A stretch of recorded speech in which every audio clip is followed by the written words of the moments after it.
আপনাদের পরিবারের মধ্যে যদি বাচ্চাদের রেশন কার্ড না হয়ে থাকে তাহলে এই ভিডিওটি আপনার জন্য। আপনি ভিডিওটি পুরোপুরিভাবে দেখুন। কত নম্বর ফর্ম নেবেন, কোথায় পাবেন ফর্ম, কোথা থেকে ফর্ম সংগ্রহ করবেন, কিভাবে ফিল আপ করতে হবে, সেই সব সম্বন্ধ নিয়ে এই ভিডিওটি বানিয়েছি। তো চলুন শুরু করি। এই যে দেখতে পাচ্ছেন, এই যে 4 নম্বর ফর্মটা, এই 4 নম্বর ফর্মটা আপনি দুয়ারে সরকার ক্যাম্পে গিয়ে সংগ্রহ করে নিতে পারবেন, অথবা কোনো অনলাইন সেন্টার বা সাইবার ক্যাফে নিয়ে নিতে পারবেন। তো এখানে কি বলেছে, পরিবারের কিছু সদস্য ডিজিটাল রেশন কার্ড পেয়েছেন, তাদের বাকি সদস্যদের নতুন রেশন কার্ডের আবেদন।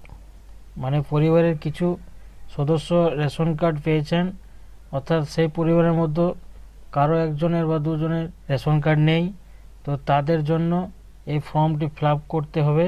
ফিল আপ করে দুয়ারে সরকার ক্যাম্পে ডকুমেন্ট সাবমিট করে জমা দিতে হবে, তাহলে বাকি সদস্যদের রেশন কার্ড হয়ে যাবে। এই যে দেখতে পাচ্ছেন এখানে বলেছে star marks fields are compulsory, মানে এখানে বলতে চাইছে যত স্টার মার্কস দেওয়া আছে সব ঘরগুলি আপনাকে ফিল আপ করতে হবে।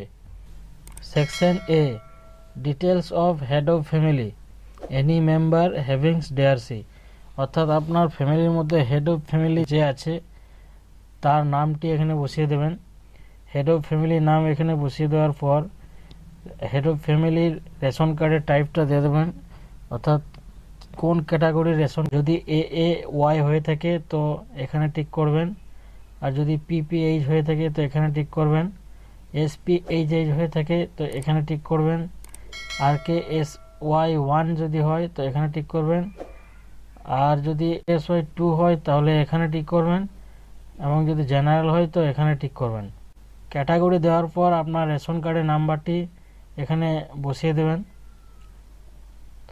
তারপর সেকশন বিতে যাবেন। সেকশন বিতে details of new member applying for DRC, Aadhaar not mandatory for applicant below age of 5 years, details of the first applicant. মানে আমি আগেই বলেছি, আপনার পরিবারের যতজনের রেশন কার্ড নেই তার ডিটেলসগুলো ভরে দেবেন। আপনার যদি বাচ্চার রেশন কার্ড না হয়ে থাকে তো আপনার বাচ্চার ক্ষেত্রে আধার কার্ড লাগবে না, যদি আপনার বাচ্চাটির 5 বছরের নিচের বয়স হয়ে থাকে। আর যদি 5 বছরের উপরে বয়স হয় তাহলে আধার কার্ড লাগবে। তো বাচ্চাটির এখানে নাম লিখে দেবেন। নাম লিখে দেওয়ার পর relationship with the head of family, মানে এই হেড অফ ফ্যামিলির সাথে আপনার বাচ্চাটির কী সম্পর্ক সেটা এখানে দিয়ে দেবেন। আবেদনকারীর বাবার অথবা মায়ের নাম দিয়ে দেবেন। তারপর জন্ম সার্টিফিকেট দেখে জন্ম সালটি বসিয়ে দেবেন। মেল হয়ে থাকলে মেল, ফিমেল হয়ে থাকলে ফিমেল, আর যদি আদার্স হয় তো আদার্সের ক্ষেত্রে আদার্স। এরপর যদি আধার কার্ড থাকে তো আধার কার্ড নাম্বার দেবেন, আর যদি আবেদনকারীর 5 বছরের নিচে বয়স হয়ে থাকে তাহলে আধার কার্ড নাম্বার লাগবে না। মানে আবেদনকারী যদি প্রতিবন্ধী হয়ে থাকে তাহলে ইয়েস, আর যদি না হয়ে থাকে তো নো। তো এরকমভাবে ফিল আপ করে নেবেন। Second, third. এরপর যাব সেকশন বি। সেকশন বিতে আপনার ডিস্ট্রিক্টের নাম লিখবেন, আপনার সাব ডিভিশনের নাম লিখে দেবেন, তারপর ব্লক মিউনিসিপ্যালিটি নাম লিখে দেবেন এখানে, তারপর আপনার গ্রাম পঞ্চায়েতের নাম লিখে দেবেন। যদি আপনি শহর এলাকার হন তাহলে ওয়ার্ড নাম্বারটি লিখে দেবেন। এখানে আপনার গ্রামের নাম লিখে দেবেন। তারপর এখানে আপনার এরিয়ার পিনকোডটি দিয়ে দেবেন। তারপর এখানে আপনি পোস্ট অফিসের নাম লিখে দেবেন, আপনার পোস্ট অফিস কোথায় সেটা লিখে দেবেন। তারপর আপনার পুলিশ স্টেশনের নাম অর্থাৎ থানার নাম লিখে দেবেন। তারপর সেকশন সিতে কী বলেছে, সেকশন সিতে কন্ট্যাক্ট ডিটেলস, আপনার একটা মোবাইল নাম্বার দিতে হবে, তো মোবাইল নাম্বারটা দিয়ে দেবেন। আর যদি আপনার অন্য কোনো মোবাইল নাম্বার থেকে তো দিতে পারেন, আপনার যদি হোয়াটসঅ্যাপ নাম্বার থেকে থাকে তো দিতে পারেন। এরপর এখানে কি বলেছে, section D, others details of all existing DRC holder of the family. এখানে বলেছে আপনার হেড অফ ফ্যামিলির আন্ডারে যতজন আছে, যতজন মেম্বার আছে অলরেডি যতজন মেম্বার আছে তিনাদের সবার আধার কার্ডের জেরক্স লাগবে। তো হেড অফ ফ্যামিলির প্রথম নামটি এখানে বসিয়ে দেবেন, আপনার ফ্যামিলির মধ্যে যে হেড তার নামটি এখানে বসিয়ে দেবেন।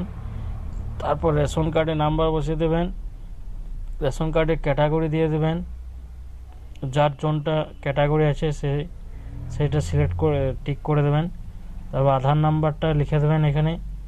আধার নাম্বার লিখে দেওয়ার পর যদি প্রতিবন্ধী হয়ে থাকে তো প্রতিবন্ধীতে ইয়েস করবেন, আর যদি না হয়ে থাকে তাহলে নো করবেন। এরপর আপনার হেড অফ ফ্যামিলির আন্ডারে যতজন মেম্বার আছে পরপর ফিল আপ করে দেবেন মেম্বারের নাম, তারপর রেশন কার্ডের নম্বর, ক্যাটাগরি, আধার কার্ডের নাম্বার, তারপর এরকমভাবে যতজন মেম্বার আছে সব ফিল আপ করে দেবেন। যদি 3 জনের অধিক হয় বা 4 জনের অধিক হয় তাহলে আরেকটা ফর্ম নিয়ে নেবেন, আরেকটা ফর্ম নিয়ে এরকম সেমভাবে ফিল আপ করে নেবেন।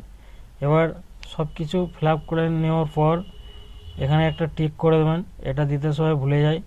I agree that all inputs given adverb are true to the best my knowledge. তো এখানে একটা টিক করে দেবেন। টিক করে দেওয়ার পর এখানে আপনি যেদিন দুয়ারে সরকার ক্যাম্পে জমা করবেন সেদিনের ডেটটা এখানে বসিয়ে দেবেন এবং আবেদনকারী সিগনেচার করে দেবেন। এখানে কি বলেছে, check list of document to be added, মানে এখানে কি কি ডকুমেন্ট লাগছে। তো দেখুন এখানে আমি বলে দিচ্ছি। 1 নম্বর কি বলেছে, copy of digital ration card of head of family one existing card holder, মানে এখানে আপনার হেড অফ ফ্যামিলির আধার কার্ড আর রেশন কার্ড এই দুটোই জেরক্স লাগবে। এরপর 2 নম্বরে কি বলেছে, copy of Aadhaar card of all members, মানে আপনার হেড অফ ফ্যামিলি আন্ডারে যতজন মেম্বার আছে অলরেডি রেশন কার্ড রয়েছে তাদেরকে প্রত্যেককে আধার কার্ডের জেরক্স লাগবে।